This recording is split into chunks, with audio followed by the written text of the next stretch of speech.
3 વર્ષ પહેલા નશીલા પદાર્થનું સેવન કરીને 3-4 સાગરીતોએ ભેગા મળીને એકની હત્યા કરી નાખીને લાશને જમીનમાં દાટી દેવાની ઘટના પ્રકાશમાં આવી છે।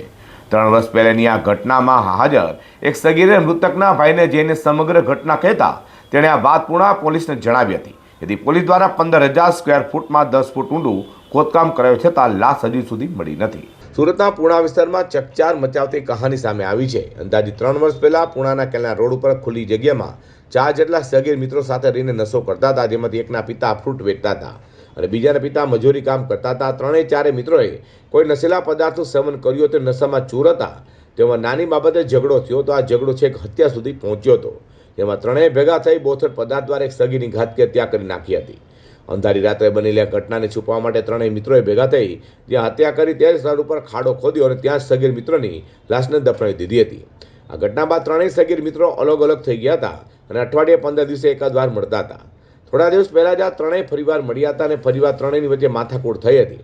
આ ત્રણમાંથી એક સગીરે બીજા બે મિત્રોને હત્યાની ઘટના બહાર લાવવાનું કહીને સબક શીખવાડવાની ધમકી આપી જતો રહ્યો હતો। આ સગીર મૃત બાળકના ભાઈને જઈને મળ્યો હતો। આ 3 વર્ષ પૂર્વેની ઘટના વગોડી હતી।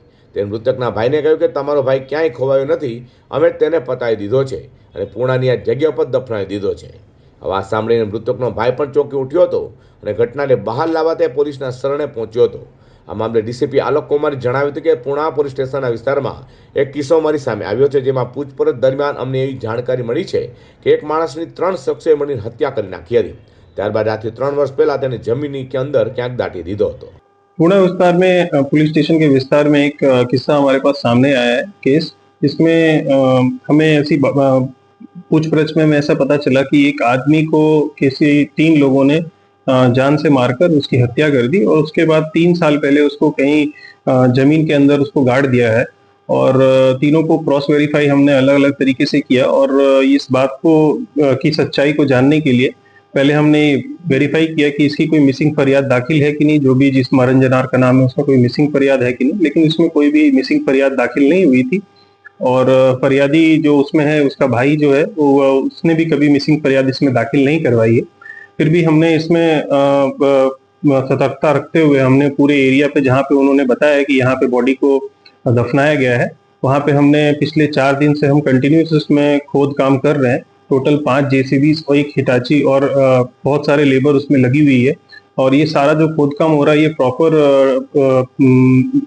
मामलतदार और जितने भी पंच विटनेस हैं सबकी देख रेख में और प्रॉपर सीसीटीवी और फोटोग्राफी वीडियोग्राफी के साथ हम ये खोदकाम कर रहे हैं। વધુમાં અત્યાર સુધીમાં 15,000 સ્ક્વેર ફૂટથી વધુ વિસ્તારમાં અને 10 ફૂટથી વધુ ઊંડાઈ સુધી ખોદકામ કરાઈ ચૂક્યું છે। હવે આમાં અલગ અલગ ટેકનોલોજીનો ઉપયોગ કરવાનો પણ પ્રયાસ કરી રહ્યો છે। જો આમાં કંઈ પણ પરિણામ મળશે તો તે મુજબ આગળની કાયદેસરની કાર્યવાહી કરાશે।